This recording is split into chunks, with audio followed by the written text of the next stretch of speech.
You are now listening to the Unscripted Ohio podcast, brought to you by Buckeye Grove. For all the latest Buckeyes news, analysis, reaction, and the best Ohio State community on the entire internet, head over to buckeyegrove.com or follow us on Twitter at Ohio State Rivals.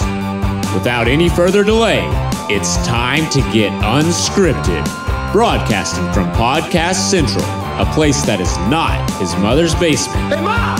We get some meatloaf! We promise. Here's your host, Kyle Lamb. Hey, Mom! The meatloaf! Hey, good Monday, everybody. Welcome back to Unscripted Ohio, or if you are listening for the very first time, welcome to Unscripted Ohio. I am your host, Kyle Lamb. We are brought to you by buckeyegrove.com. Pleasure for everybody to be with me today. I'm glad you can make me a part of your Monday. I hope you will continue to listen. If you are listening for the first time, you can catch us Monday and Friday of every week. We are hosted on SoundCloud as well as on Buckeye Grove, and you can also catch us on iTunes, on Google Play, and on Stitcher. So thanks for making us a part of your day. As you know, it has been a bumpy road in Buckeye Nation. The last couple of weeks have been very tumultuous. Urban Meyer right now, of course, being on paid administrative leave by the university. Later in the show, Mark Gibler of Rivals will be with me. We're going to get into his leave and how long that may last. Mark is a great guy, of course, if you follow him on Twitter at Mark Gibler BG for Buckeye Grove, and that is Mark with a C, not a K. But catch him on Twitter. Great follow if you're not already paying attention to him. He is the recruiting expert for Buckeye Grove and an insider, and if ever there was one as well. So you want to follow him and check out his work on buckeyegrove.com. But he's going to be coming up later in the show, and we get into a few things. Number one, what happened on Friday with Urban Meyer and his press release, as well as Zach Smith's little PR tour, his rounds he was making with different interviews. We'll get into the specifics of what that may mean for Ohio State. Did Urban go rogue? Did he go on without the university's consent? We'll kind of speculate on that and what it means one way or the other. We'll talk about the, maybe not bombshell, but the interesting words by Zach Smith about the Powell Police Department and their contacting Ohio State, specifically Urban Meyer or Gene Smith. And we'll talk, of course, about Gene Smith contacting Zach Smith in October of 2015, according to Smith in his interview. So we'll get into that and also how all of this may impact recruiting for Ohio State going forward. Also, later on the show, our Buckeye interns, our Buckeye Grove interns, Cam and Andy, will be along. I'm very excited to introduce a segment coming with them, a recurring segment where we do point counterpoint. And if that sounds familiar, yes, it is taking a page out of the playbook of Dan Aykroyd and Jane Curtin from Saturday Night Live. They'll be going at each other. We'll decide who has the brains, who has the wits, who has the beauty. But we'll talk about a lot of things with them, just kind of getting to know them and introduce that segment. I'm very excited about that, but they're going to be arguing and debating college football, college basketball, Buckeye things in the future. So it'll be a fun little segment. And right now, I'm sure that a lot of you need just a little bit of sense of humor, a little bit of lighthearted stuff to think about to get you away from the grind that's going on with all this drama surrounding Ohio State right now. So hopefully Cam and Andy, our Buckeye Grove interns, can help us get a little bit of laughter, a little bit of lighthearted talk, and they are going to do that here later on in the show. Before I get to Mark and before I get to Cam and Andy, I want to talk just a few minutes about Brett McMurphy and the status of journalism in general. I don't need to explain Brett Murphy's role in all of this because, as you know, he is the guy that got the ball rolling on this report. Now, before I get further down this rabbit hole, I want to explain I do not have a single problem with Brett McMurphy's reporting on this initially. I think Brett has always been a great reporter. I go back to his days at ESPN. He was money when it comes to breaking stories with college football realignment. He's always been a guy I personally respect. Now, I think in his initial report, I really, truly do not believe he was lying. I don't believe he purposely misrepresented any facts.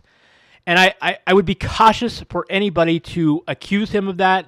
I don't think it's fair and it's prudent to accuse him of flat-out lying or fabricating a report, because I don't think somebody in his position would be doing that.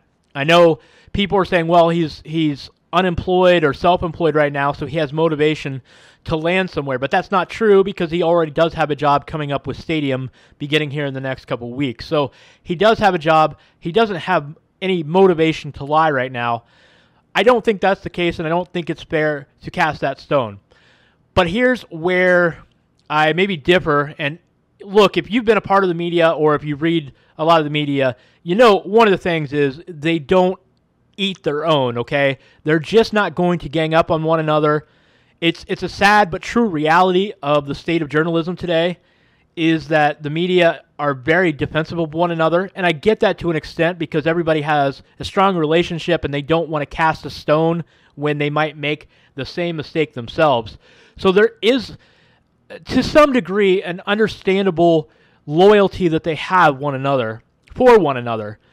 And so they're just not going to criticize Brett for his reporting. Now, he says that the initial report came from the Powell Police Department that had an arrest box checked on the criminal complaint, and that the later reports that have been circulated among the media do not have that box checked. Now, I personally believe, on the surface, that is a believable thing, because we saw the same thing that happened to 11 Warriors with the May 2018 arrest of Zach Smith. That turns out it was not an arrest. It was actually a criminal summons for him to appear in court for criminal trespass. He was not actually arrested. We've seen the same thing happen. It wouldn't be the first time that type of thing has happened. There are some reports, depending on the jurisdiction, that do not list a wide range of options. So sometimes that happens, and sometimes it's accidental. Sometimes it might be just a procedure thing. I'm not sure the reason for it, but I have seen it happen. I believe Brett McMurphy is telling the truth about that. If you were around on the internet on Sunday, and I'm sure you probably were if you stopped in on any message boards or were on Twitter for more than 2 seconds, you probably saw the reports going around. I put this out very early in the day. This was on Reddit. An attorney broke down a timeline of events that basically shows Brett McMurphy's chronological reporting of this incident starting on July 23rd, where he reports Zach Smith was arrested by the Powell Police Department in October of 2015. Now, that turns out was not accurate, and it was the next day, July 24th, that Urban Meyer went to Chicago in Big Ten Media Days and commented on the line of questioning about that incident in 2015, where he stated he had no knowledge and he doesn't know where anybody got that, and there was no truth and he had no conversations. So this information that this lawyer unearthed is very critical to understand, because it goes back to the context of the line of questioning that Urban was discussing on July 24th. And that gives plausible deniability to Urban just flat out lying about the incident. It may well be in the context of what he was discussing. He did not have any knowledge of an arrest in 2015, which he wouldn't have, and that was the original report. And he did not have any conversations about an arrest. So if you look at that in context, it now seems very likely that Urban was not lying when he said he had no knowledge of that report. So here's the thing. My issue then is not with Brett McMurphy. The problem is, as this lawyer uncovered, and it's on Reddit, and I encourage you to check my Twitter account if you haven't seen this. Go back and look yesterday. I have several links to it. But the reporter, or this attorney, has gone and showed the initial 2015 criminal reports. Now, his copies do not have an arrest box checked. That does not necessarily mean that Brett was lying about that, because Brett's stance is the original boxes were checked, and subsequent copies of reports that have circulated into the media have not been checked. I think that is a plausible scenario, so I'm not going to call him a liar. Where my issue, and where I think people should have an issue with this, is some 8 to 10 edits that were made between July 23rd and July 30th to the same Facebook post on Brett's page. That is what's causing confusion. I think it is, I'm going to stop short of saying unethical, but I think there are some issues with editing your own report and not having a list or a log of why you are editing and making corrections. If you're going to make corrections, you need to issue a retraction. You need to issue a correction. You need to explain why you are changing the report. I think if he had come out and said, the arrest report said arrest box, the arrest box was checked, and I reported arrest, but I've come to learn that it was not an arrest. If he had just retracted that and apologized, nothing would have come from this, and that would be understandable. The problem is, Urban Meyer goes out on July 24th, the very next day, responding to the inaccuracies in that report. That caused him to make an inaccurate response, and now Brett McMurphy gets all bent out of shape about it and takes it personally that Urban basically calls him out, when, in fact, it was Brett's own fault that the inaccurate response may have been made. And it is clear to me, in my opinion, and I'm not calling Brett out for his reporting, other than I do not like the series of edits, and I do think he has taken this personally, but I believe that this could have been avoided if Brett had been clear with his corrections and his retractions and not taken it personally that Urban was responding to a report that was not accurate. And again, if Brett had said and explained why that was inaccurate and apologized and retracted, then I think everybody could have understood that mistake being made. So here we are now, and we're trying to digest what was in Urban's mind. At the end of the day, I don't think any of this matters, because it's clear to me, as we stand right now, Urban Meyer will not be fired by Ohio State for quote-unquote lying that particular day. I think we have survived the initial perception end of this investigation. I don't think Ohio State is going to overreact now and fire anybody because of perception. I think they're actually legitimately going to investigate, and if he gets fired, it's going to be because of the facts and legality of whether or not he reported. It won't be because of perception. So at the end of the day, it's not a big deal. But I think there is an apology necessary by many of the media, Brett himself, because it is their reporting that has caused Urban Meyer's perceived lies and misspeaking to the media. And so if there's going to be people that are going to criticize him for that, then they need to apologize in the context of why that happened in the first place. Something I want to discuss here real quick before we get to Mark. So I saw this on Twitter, and I pointed this out over the weekend. I saw a comment. I'm not going to name him by name. If you saw my Twitter timeline, you know who I'm talking about. I saw a reporter who is a sports journalist in another state. He does not cover Ohio State. This is somebody different. And keep in mind, I should clarify, he has not said anything about the Ohio State situation that I know of. So this comment has nothing to do with the Buckeyes. It has nothing to do with the situation. It was just a general comment that I saw come across my Twitter timeline. But he was responding to something he had wrote on his beat that said, you know, it's my, and I'm paraphrasing here because I don't have the exact quote in front of me, which you'd think that I would be prepared for, and I should do, but I apologize in advance. I am just paraphrasing. But basically, the gist of the comment was, it's my job to give opinions. It's my job to, you know, say what I think should be done by various schools that I'm covering. And that rubbed me the wrong way because his own Twitter bio said sports journalist. And look, this guy is a good writer. He's a great reporter. He's good at what he does. So I'm not picking on him for being bad at his job because I think he is good at his job.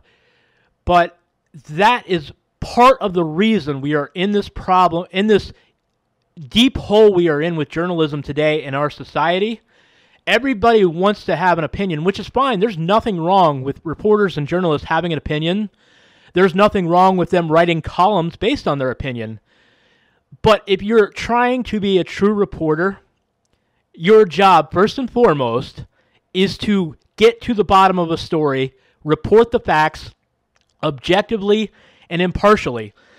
Okay, you can have a comment separate from that. As long as you state that it's your comment and it's not based on the facts, there's nothing wrong with editorializing when you separate that. It's funny because if you go back to the 60s and 70s and 80s and you read newspaper reports, it used to be journalists had opinion editorials, op-eds, and they would publish these columns and they'd be clearly labeled opinion or clearly labeled editorial. you knew that the journalist was sharing his opinion and he was not trying to report on something. And I miss those days because now when a story breaks, there are too many, especially young journalists, that are just trying to rush to beat the emotional response, the emotional outcry, and they're trying to be ahead of it, and they're trying to prey on the emotions of people.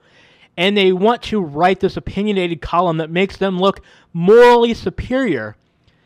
And if you're trying to be a reporter, your first objective should be, okay, let me go digging for facts. Let me go do some investigation. Instead of rushing to write a column right away, let me go see what's here and what's not here. Go get some facts. Be proactive. Be a good reporter. If you're just a columnist, if you're employed by CBS or Yahoo or ESPN as a columnist, that's fine. Go ahead, write your opinions. But if you actually want to call yourself a reporter or call yourself a journalist, please, people, get back to real journalism. Real journalism. Hashtag make journalism great again, okay? And that's where we're at right now, and it's really unfortunate that we're in this position because it's all about people trying to make a name through opinions instead of trying to make a name for themselves through accurate reporting and being responsible and being mature about what facts you're presenting. Look, I'll be the first to say I'm in a unique position because my primary role here, at Buckeye Grove right now, this podcast is my primary obligation. I'm trying to, the best I can, I'm trying to entertain. I'm trying to give insight. I'm giving opinions. That is sort of what I'm here to do. But even within that, when I go on Twitter or where I go on the message boards at BuckeyeGrove.com, or if I sometime write a recap on the front page of Buckeye Grove, I still feel an obligation, a sense of ethics to try to adhere to some semblance of rational, thoughtful reporting. And so you're never going to get sheer clickbait from me. That's not to say I'm not going to try to write something that makes you want to read it or makes you want to listen to it. But my objective is not just some sensationalistic headline that is only going to make you read and I'm just going to make you mad with a totally outrageous opinion. That's never going to be me, and that is never going to be my primary objective. I hope that comes across as sincere, and I hope that it's something you can respect and appreciate. Anyhow, if you have any questions, comments for me, and it's been a busy week on Twitter for me, but please, by all means, follow me on Twitter if you're not already, and would love to hear from you at KYLam8. There's a lot of things we could go into, so anything you want to talk about, basketball, football, Urban Meyer, Title IX, whatever we've discussed, by all means, hit me up. I'll do my best to respond. It's time to go inside Ohio State recruiting and take a peek behind the scenes with Buckeye Grove recruiting guru Mark Gibler and his magical orb of wonderment.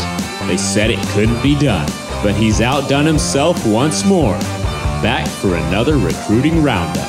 That's what I do. I drink and I know things. All right, Mark's with me now, and we've got a lot to delve into. I know people are asking so many questions, and there's a lot more questions there are answers right now. But as this thing continues to evolve and more things come out, it's not going to get better before it gets uglier, but we at least have a little more to go off of now than we did a couple days ago. So, Mark, let's start with this. So I want to get your reaction to the stuff that happened Friday. First, around the 4 o'clock hour, Urban Meyer puts out a statement, which I think surprised everybody. I know I was surprised by it. Puts out a statement basically saying, he takes accountability for the way he handled Big Ten Media Days last week, and he also went on to say that he did follow protocol in reporting. He did not specify, obviously, what that meant, but he did say that he reported it as he was supposed to.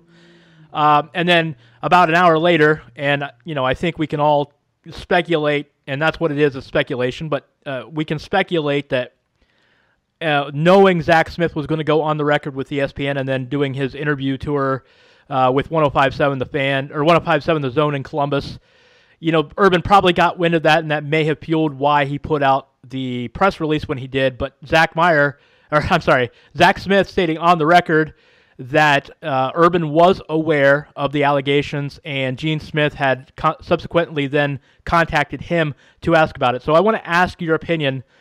What does that do to this investigation process? Does it change anything in your mind? Does it change maybe the standard of what has to be proven now, or does it still need to be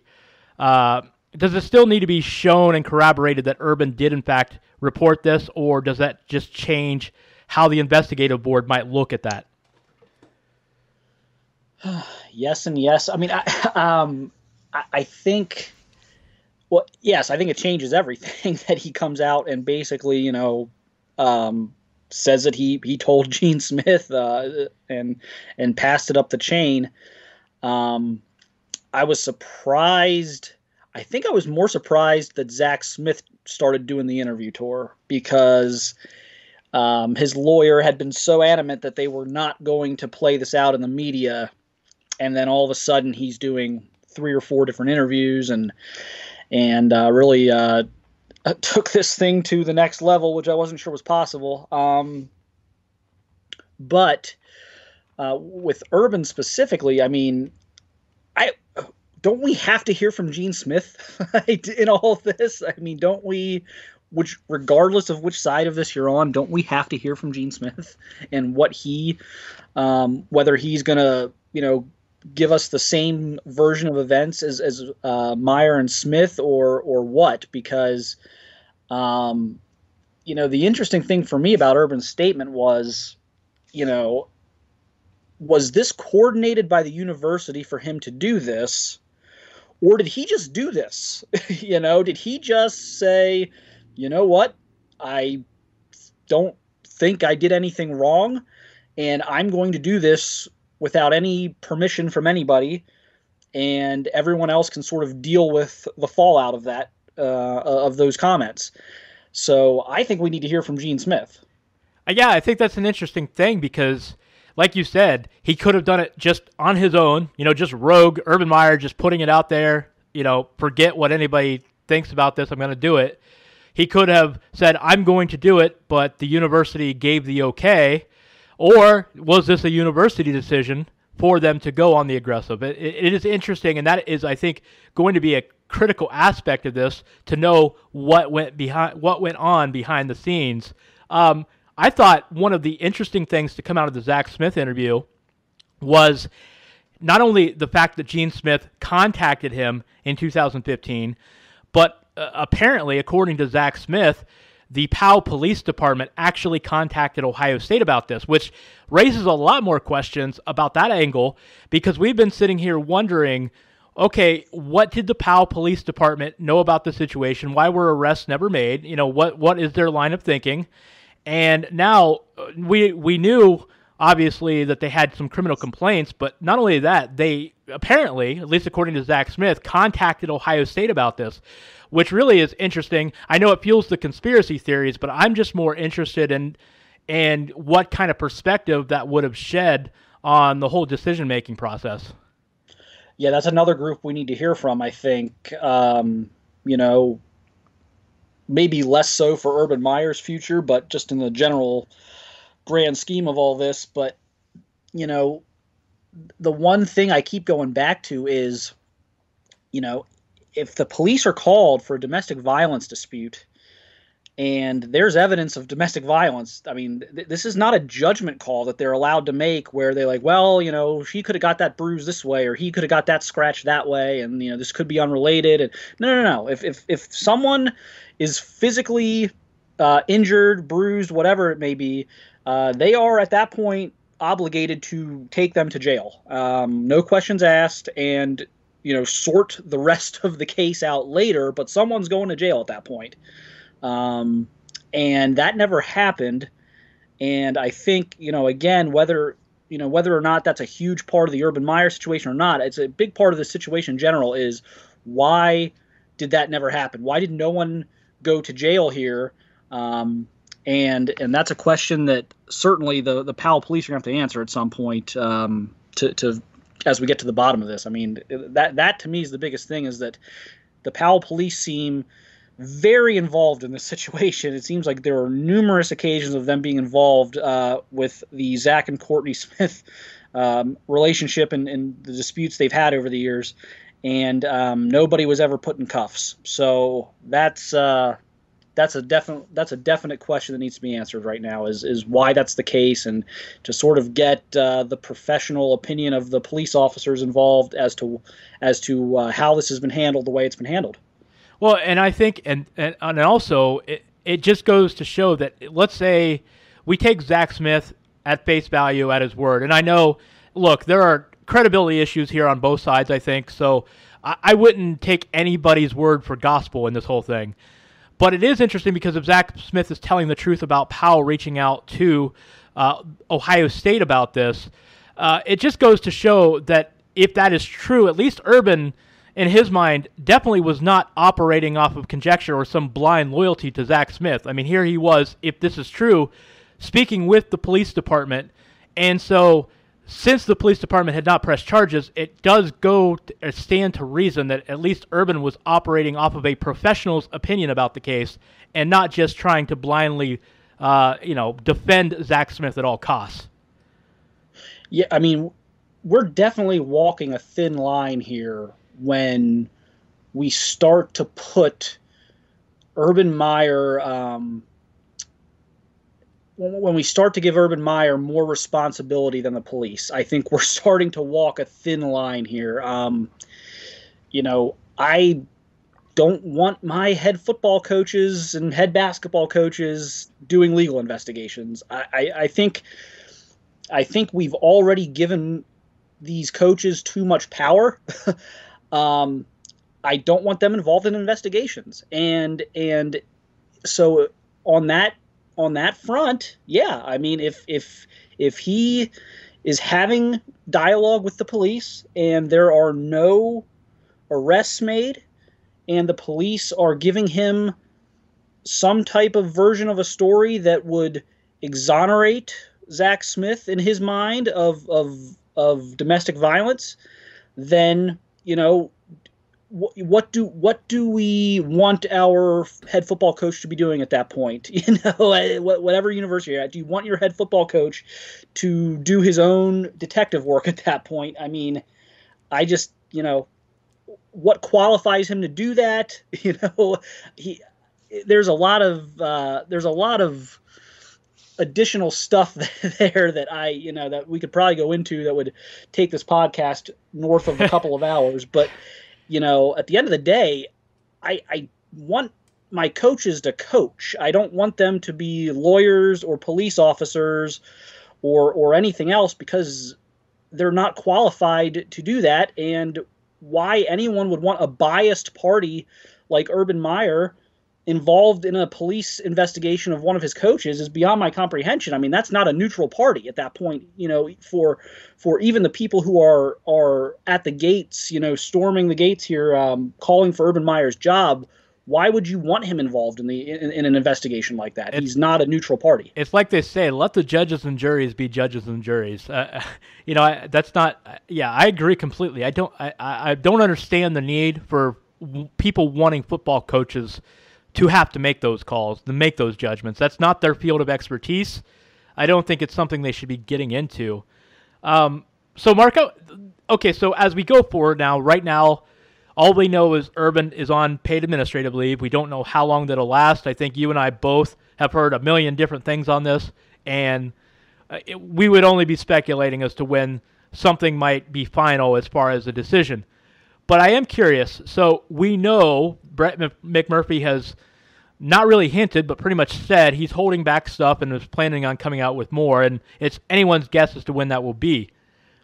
But it'll be interesting to watch. Do you think anything Brett says, damaging as it may be to Zach Smith, do you think Ohio State will take that into account to their process, or are they strictly going to look at this from a point of view of, did the procedure get followed correctly by Urban and the staff or not? And so do you think it will impact their decision, or are they going to just stick to Urban's mandatory reporting role? I think mostly they're going to stick to Urban Meyer's involvement here. I mean, again, barring, and I've said this before, barring a text, and I even say that with caution because of how texts can be manipulated, but barring some very clear and concrete evidence that Urban Meyer involved himself in the Smiths situation in terms of pressuring someone to not go to the police, or or playing police chief himself or something like that. As long as that doesn't come out, I think that it's gonna be much more of a Zach and Courtney deal, and that whatever McMurphy is going to report is probably going to have more impact in the legal proceedings between those two than Urban Meyer's future. That being said, I do think that a big reason for this paid leave of absence and the lack of a statement from anyone really at the school backing Urban Meyer at this point is that I do think they are absolutely terrified of backing him, and then Brett McMurphy 2 hours later coming out with, "Hey, I got this though," and then everybody's got to go at that point. If they back him, and then McMurphy follows up with something I just alluded to, where hey, I've got this, where Meyer got involved in the police investigation or something like that, then at that point Urban Meyer's not just in trouble, the AD's in trouble, the president's in trouble, and everyone may have to go at that point. So I think there's a fear on the administrative side of the university in terms of something like that happening, and I think that's why the paid leave is. I think that's why we are where we are. So I want to touch on the recruiting aspect of this here before we wrap things up. So let's start with. So far, we have not really seen a whole lot of recruits come out and say anything one way or the other. There's been a few basically say, like Rakeem Jarrett, I basically saw an inference like, he doesn't want to hear the negative recruiting. That was pretty much his words in a little bit more direct tone. But for the most part, we really haven't heard any recruits comment about this, and we haven't seen anything changed thus point with the commitments. But Peyton Powell, who was scheduled to make his announcement on August 13th, is now delaying. Do you have any idea on whether that had to do with waiting this process out, or was it unrelated? I mean, I think it's related, but I think there's more to it than just the Urban Meyer situation. Powell made his official visit at the end of June. At that time, and what makes this a little more difficult is that Peyton doesn't really talk to the media. He is not a big interviews guy, so he is not a guy you're gonna easily get to kind of elaborate on things like this. But coming out of that official visit, Ohio State was in great shape. Looked like they were trending towards a commitment. He sets the announcement date for a couple weeks out. Generally, when you set an announcement date for the near future, you have an idea of where you're going. If you haven't even already made your mind up. So everything looked great. Then Oklahoma offered, and he's made a few visits elsewhere too. He's been to Baylor. He's been to Oklahoma State, I believe. So I think, and especially the Oklahoma offer, I think shook things up. His cousin is Sterling Shepard, former Oklahoma wide receiver, obviously a great player there. And so I think there was some doubt being cast there to begin with. And then when you combine this situation and the fact that we don't even know if Ohio State is going to have Meyer back. I mean, if they're bringing him back, we don't even know if they're going to do that by the 13th. I mean, you're talking about potentially announcing for Ohio State without a permanent head coach in place. That's a possibility if he goes through with that on the 13th. So I think all of those things combined have made it probably a pretty easy decision for him to not go through with that. Now, from there, if I had to pick right now, I would be backing off the Ohio State bandwagon on this one and probably leaning towards Oklahoma at this point. But how long is he going to wait? Is Meyer going to get reinstated and then he's going to wait? And, Ohio State's going to have some opportunity here. I mean, there's a lot of things at play here. And, one thing right now is it's August. The kids are in their own fall camp. I mean, everyone's talking about Ohio State's fall camp. Well, the high schools are in fall camp. And unlike Ohio State now, the high schools can do some two-a-day stuff. So, I mean, these kids are swamped right now. It's a dead period. They can't make visits. So, if he decides, if he's just pushing this back a week or two, it doesn't seem to be great news for Ohio State at that point. You would think almost now that he's delayed, you would think that Ohio State needs to kind of gather itself, get out of the dead period, and be able to sort of, whether that's getting him up here on an unofficial visit or at least, eventually getting down to the school or whatever it might be, that they could use some time to regroup here and have some stability in terms of the head coaching position. In general, Mark, what is the sense you're getting as far as how recruits are handling this? It seems to be, like I said, at least outwardly, most of them seem to be taking it just with a grain of salt and just waiting to see how things play out. Do you get the sense that any are jumping off bridges? And because we're not seeing any eliminate Ohio State or backing off commitments to this point. So they seem to be taking it pretty well from the outside. Yeah, I think, and I've talked to a good percentage of the commits, even if it's been a, kind of a, hey, I don't really want to, go on the record right now about this. I mean, there's been a few that have kind of got back to me with that type of tone, but, there's been several comments I've gathered of support for Meyer, of waiting to see, what they do with Meyer in terms of his future. We wrote the Cormonte Hamilton story the other night where he said he's still on board and he stands behind Meyer and so in that sense, yeah, I think everyone's just kind of, okay, let's let all this play out. Let's let the facts come out first on what was known, when it was known, how it was handled, and let's also see what Ohio State does with Meyer. And then they'll go from there. Now, I think, obviously, if Meyer is no longer the coach, that's not going to be good for recruiting. I mean, there's no way to, Ryan Day's an excellent recruiter and has the confidence of a lot of these kids, but I think you would see several kids open up at that point and at least look at other places. But if he's kept, I think mostly it will be business as usual. I think you will see. I don't think you'll see 100% support of that. I think you're going to have certain people who are going to form an opinion of, well, I don't know that they handled that properly, and I don't know if I want to go there.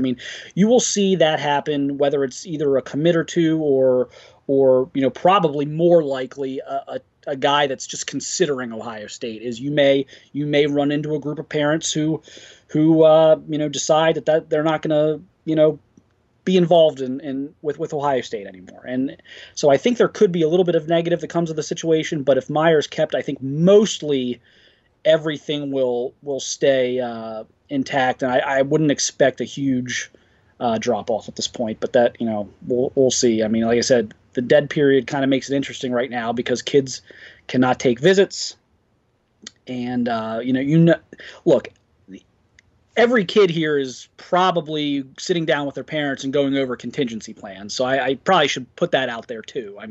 To be fair to everybody, there's no question every kid, even the ones that are showing outward support for Urban Meyer, they're all, I'm sure, sitting down and saying, well, if this happens, then what? And then, okay, so if Meyer is not kept, then, where am I going? And I'm sure every kid's got a list of a couple of schools that, hey, if something goes bad here, then I need to be looking into these schools. And I think so. I think that's going on. I don't know how many kids are going to actually publicize that that's going on, but I'm sure that's going on amongst the kids and their parents too. So there's a lot here. Again, I think I've said this a few times, kind of going robot here on this, but the dead period makes this all the more interesting just because you can't, kids can't go out on visits right now. So But, no doubt, I mean, even like Cormonte Hamilton, I mean, Tennessee was the first school to call him when this whole thing broke. So Tennessee's already poking around on Cormonte Hamilton, and you can bet that Miami's poking around on Jordan Battle, and I'm sure Stanford's poking around on Harry Miller. I mean, Texas on Garrett Wilson, and I am sure that this is all happening. But right now everyone's staying pretty solid. Last question I want to ask you here, Mark, before we wrap up. So, we've got this investigative board that was formed to look into these allegations. Any feel on your end for how long a process you think this could take? Yeah, I mean, this obviously is not a very specific time frame when we're dealing in weeks, but I would be shocked if we didn't hear something by the end of the month. I mean, and if I had to guess, and I would say it's close to a guess. I mean, there's maybe a little bit of an educated guess just talking to a few people, but I tend to think we're going to have a decision probably by the middle of August. But I just can't see them dragging this into the season. I mean, I think at some point, a decision has to be made, and you have to start, whether it's, keeping Meyer, then you've got, okay, so you got to rip the Band-Aid off because, regardless of your opinion on this, if they keep Meyer, there's going to be a lot of backlash. So if you're going to keep him, you might as well rip the Band-Aid off during fall camp, because you rip the Band-Aid off during the middle of the football season or something like that. I mean, it just becomes a total circus for the players in the locker room and everything. So, given all of that, I think a decision in the next couple weeks, in the next 2 weeks, because, and if you're going to get rid of Meyer, if you're going to get rid of him, if or you believe that he completely mishandled this, then you have to act. So on both sides of this, I think you want to go through, you want to give the investigation at least a week. I mean, you can't just come out, 3 days after the investigative team's announced, but at some point a decision has to be made. I would, mid-August would be my guess that we'll know something by mid-August. Well, I think I can speak for both of us and all of us listening, and all of you listening, to when I say we hope this ends very soon, because none of us like this. It's just it's a headache. It's a nightmare. It's just not fun to deal with. So he is Mark Givler. You can catch him on Twitter at MarkGivlerBG for Buckeye Grove, and that is Mark with a C, not a K. Of course, read his work on BuckeyeGrove.com. Mark, I appreciate you joining me and doing your best to bring clarity to the situation, and I'm sure people appreciate it. Yep. Thanks, man. Have a good one.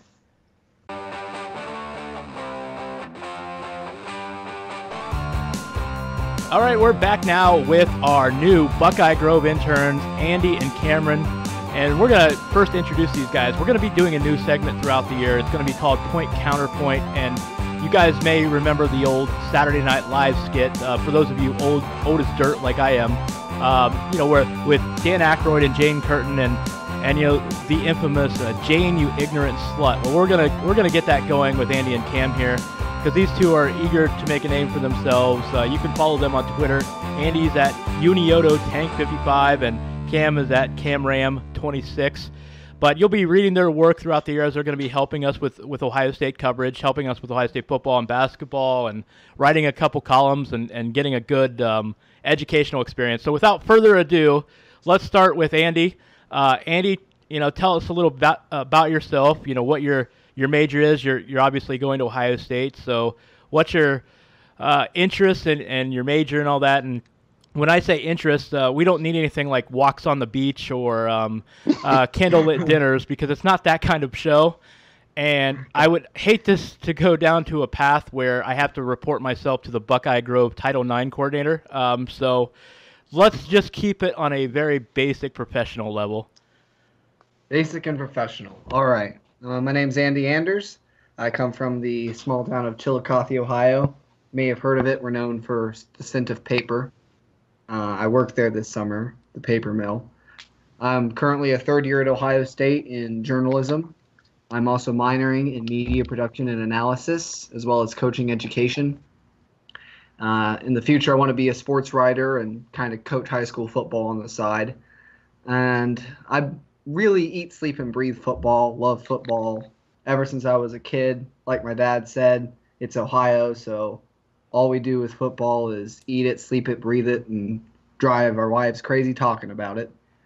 I played offensive line, defensive line in high school, and I absolutely love those two positions on the field. The slobs. So, yeah, it's a little about me, I guess. Offensive and defensive line using the word tank in their Twitter profile. Gee, I can't imagine that.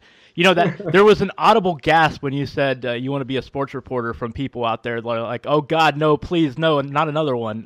So you're going to have to promise folks that you're not looking for the splashy, sensationalistic columns, and you're going for actual sports reporting, right? Right. Yeah, so Andy doesn't want to be a Greg Doyle of CBS. So I promise you, he's going. Actually, Greg Doyle isn't even at CBS anymore. He's with the Indy Star. My bad. I have a personal vendetta against clickbait. Well, that's going to be a very good relief. So Cam, tell us about yourself. Where you come from, and what's your major at Ohio State? What are you pursuing? Hi, I'm Cameron Thompson. I am a fourth year in journalism, and I also minor in media production and stuff like that. And I also come from the same town of glorious South Central Chillicothe, and yes, world famous. If people have told me correct, is that a Bloods Crips situation, South Central, or do they feud with anybody? I don't think so. It's just things that people tell me, I guess. And I went to, me and Andy, we really didn't know each other that well before Ohio State, but we were in rival high school teams. I was with the Zane Trace Pioneers. He was with the Unioto Shermans. So it's a little bit of history there, but it's so this is history. This is perfect because you two have already been feuding. So it's just a natural extension that with the point counterpoint segment, you've already got something to get on each other's nerves about. Yeah, I mean, the moment we met each other, and I believe it was French, maybe a year ago, and we found out we were from the same hometowns. And he's like, and he told me what school I went to. I said St. Trace. He's like, oh God. Not one of those guys. Yeah, so immediately there was some bad blood. Although we've worked pretty well together in Lantern Practicum when I was covering ice hockey and he was covering baseball, kind of in the same sports section. But we work well. But when it comes to football or anything like that, it gets kind of heated. So Cam, you were telling me that you're a big hockey fan, big CBJ fan. We were talking about that the other day when we were having lunch on our publisher Kevin Noon over at Tommy's Pizza. You said you got a chance. You were covering Ohio State's ice hockey a little bit, right? Yeah, that's correct. And so big CBJ fan. And Andy, you had an intern at First Ohio Battery, so you got exposed to the hockey scene a little bit as well. Yes, that is correct. Well, that's good because, as listeners probably know, I am a big CBJ guy. I'm a quarter-season ticket package holder, and I will be talking a little bit of Blue Jackets throughout the year. So, Andy, my question is, as a CBJ guy, did you ever get to touch the bread man? I want to know, did you get close enough to touch him? My duties are mostly online, unfortunately. I didn't have any media credentials to the games. I was all watching it on TV, doing post-game analysis. So, unfortunately, no, I was never close enough to touch the bread man. My favorite player is Bob, actually. I'm a huge Bob fan. Well, everybody's a Bob fan. It's just some people have become bigger Breadman fans, as you can probably tell I am. Not that I'm advocating for anybody to go up and touch Breadman. That probably would be an unwarranted advance, so I'm not encouraging that kind of behavior. But, well, it'll be cool. We will get to talk a lot of Blue Jackets throughout the year when the time comes, but we'll stick to Buckeyes for right now. So I want to ask you guys, who's the brains and who's the beauty, so to speak? If the girls were to come up to either one of you, which one of you is the looker, which one of you is the smarts? Oh, it's got to be me. I got to be the beauty. Someone has to, step in front of people and give them some good eye candy to look at. You could put Andy kind of in the deep, dark room where he's going to look through all the numbers and stuff like that. But with me, I'm going to be out front and center, getting all the attention. Well, so Andy, if I remember, you are in honors program, right? So is there any truth to what he's saying? I'm in the scholars, Dunn Sports and Wellness Scholars at Ohio State, but I'm not sure where he gets the part about him being beauty from. If the gym doesn't know a guy, I believe it calls him Cameron Thompson. Oh, come on, Eddie. Come on. Have you seen me lately? My Lord. Have you seen me? Gone? Unfortunately, I have. Yes, and I do not like what I see. Oh man, first class shade already. Boy, I can't wait till we really get this thing going. So these guys, as I said, are going to be doing a lot of coverage here, helping getting their feet wet with their coverage experience. So I got to ask both of you: have you ever first been to a game in person, and that's A, and then B, have you been down on the field? Because I'm kind of curious if you haven't been down on the field. I am anxious for that first game on September 1st for you to get to experience it. Cameron, I'll start with you.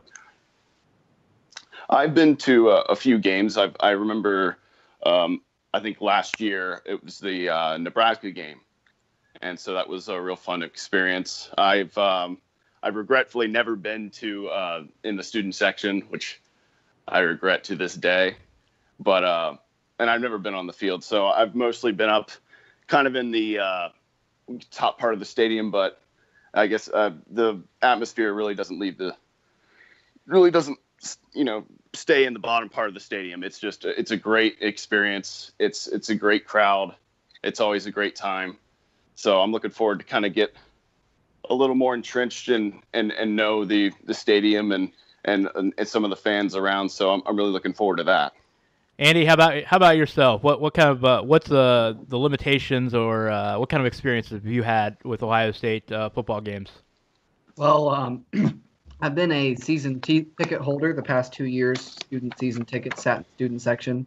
Had an absolute blast. I'm the kind of guy who wears a bandana and just goes absolutely berserk in the crowd and yells at all the players, acting like they can hear me. My first Buckeye game I went to, I was like 8. My dad tried to take me to a game every year after that. So I've been to a lot of Ohio State games. Been on the field 4 times. 3 at actual games, once at the spring game last year. Kevin took me down when I was shadowing. But I rushed the field against Penn State and Michigan. When the students rushed the field, I was in that the last 2 years. And when I was in 4th grade, I sold $1,000 worth of Boy Scout popcorn. And we got a special tour of the stadium. I got to go down on the field for a little bit. So those are the times I've been down on the field. Well, I will give you a heads up. So that first time you go down there, typically, I'm guessing it might be the 4th quarter. They allow the media to go down to the field in the 4th quarter of home games. So if you make it down there on the field while the game is going on, I'm just going to warn you ahead of time. Number one, be ready to plug your ears because you get a real sense for what 108,000 screaming fans sounds like when you're on the field. It's completely different than when you're in the stands. You get down there, your ears bleed. It is quite an incredible experience. And true story, I once got knocked over standing on the field by Santonio Holmes catching a pass on the sideline. So that, by the way, did hurt a little bit. That was not a fun experience as much as I enjoy telling that story. So, yeah, anyway, so it is going to be fun. So Andy and Cam, as I said, they're going to be doing some editorials during their internship here this year for Buckeye Grove. So you'll get to read their work. They'll be doing the Gopher work, some of the interviews, getting post-game quotes and going to the interview sessions throughout the week. So that should be a lot of fun. So Ohio State did start fall camp the other day, and which is kind of funny because usually that's like the lead story in every Columbus media organization at this time of year. But of course, with all the controversy and drama surrounding Urban, that has been kind of just a back page type thing. But I did see Ohio State football account tweeting out some different things. A great catch from Ben Victor from Tate Martell, and Brian Hartline just gets fired up, save that catch point, and then just seeing Brian Hartline yelling on a football field, getting really excited. It got me excited for football, and it just reminds me that we are only Just a little over 3.5. Well, I guess we're now less than 4 weeks away from the start of football season. And Ohio State is number 3 in the preseason coaches poll. So let's start with you, Andy. How excited are you for the season? What are your expectations for Ohio State this year? As I always am for the season, I am absolutely pumped. My expectations for Ohio State really, the poke me with a pencil, bleed scarlet and gray fan inside of me always says undefeated, national champion, etc. What I actually think, I think this team has a lot of talent, and it'll be interesting to see exactly how they use Dwayne Haskins, because I don't see him as a true read option quarterback like JT was. I think if they try to use him too much in the running game, it'll backfire. So I think a lot of how the season goes hinges on how they use his arm and work him in with the offense. And you already have 2 great running backs to give the ball to in Dobbins and Weber, and a pretty solid line in front of them. Even though they lost Jamarco Jones and Billy Price, they've still got all Big Ten, Michael Jordan back at guard. They've got Isaiah Prince, who's come along real nice. So I think a lot of it's going to hinge on the offense. I think the defense will be just fine. The secondary was young last year. They're better now. The linebackers are a little sketchy at this point, but the D-line is going to be phenomenal again. So I think they'll lose a game somewhere along the way, but still end up making the college football playoff. And past that, tough to say. I always hope for a national title, but we'll see how it all turns out.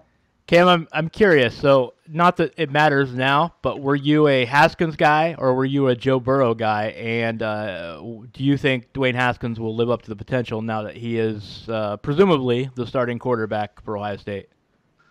Well, it seemed like as long as Joe Burrow has been here, he's always been overshadowed by, arguably one of the best quarterbacks in Ohio State history with JT Barrett.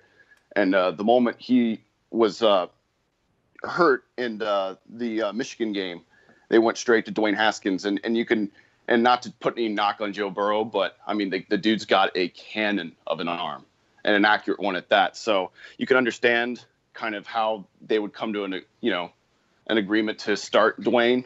I've always been a Joe Burrow fan. I've always thought that if he could stick with it, he could have been an Ohio State starting quarterback.